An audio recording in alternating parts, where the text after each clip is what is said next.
Native Americans regard intersex, androgynous people, feminine males and masculine females, as deeply spiritual and refer to them as two-spirit people. Do you know how the view on homosexuality has changed backwards and forwards over the centuries? Let's have a look. Homosexuality is as old as humanity.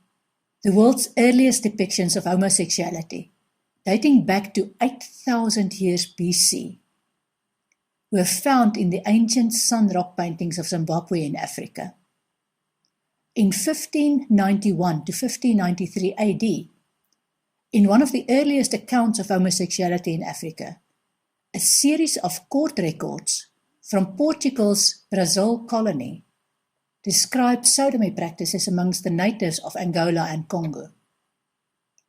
In the year 800, traditional legends and practices of the Norse were put in writing. Some of these practices include homosexual actions and cross-dressing. In 600 BC, on the island of Lesbos in Greece, a woman called Sappho became highly regarded as a female poet, and she wrote many poems speaking of love and infatuation between women. In 1636 AD, two Dutch officers documented the acceptance of sodomy they discovered amongst Japanese Buddhist priests and gentry. Japan briefly established sodomy laws from 1873 to 1881. That's a change of tide from 1636.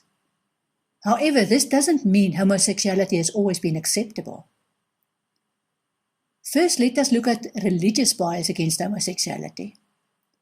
Christianity famously relies on one text that's often misquoted to explain their stance. In 1200 BC, the Jewish prophet Moses condemned cross-dressing and homosexuality in the Torah in the book of Leviticus, punishing the latter by death for both men and women. In the year 389 AD, Rome enacted its first law against homosexual citizens under Christian leadership, taking away their right to make or benefit from wills.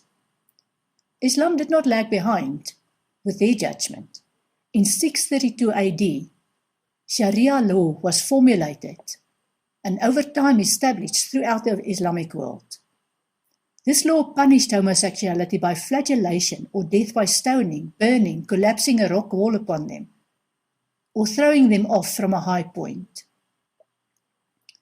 In 1453 AD, Ottoman Turks conquered the Byzantine Empire, and attitudes towards homosexuality improved under the new Islamic emperor, Mehmed II.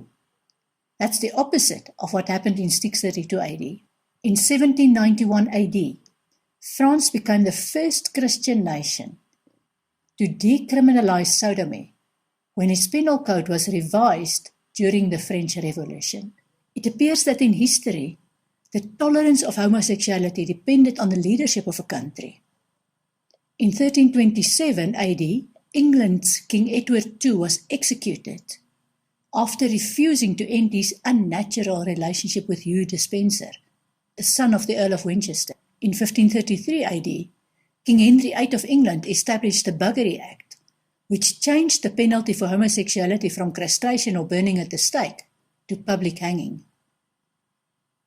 In 1633 AD, Christina Alexandra, who was widely believed to be intersex or lesbian, was crowned Queen of Sweden. That's a change in the attitude of royalty from 1533. In 1740, Frederick II the Great, one of the earliest known German homosexuals, was crowned King of Prussia.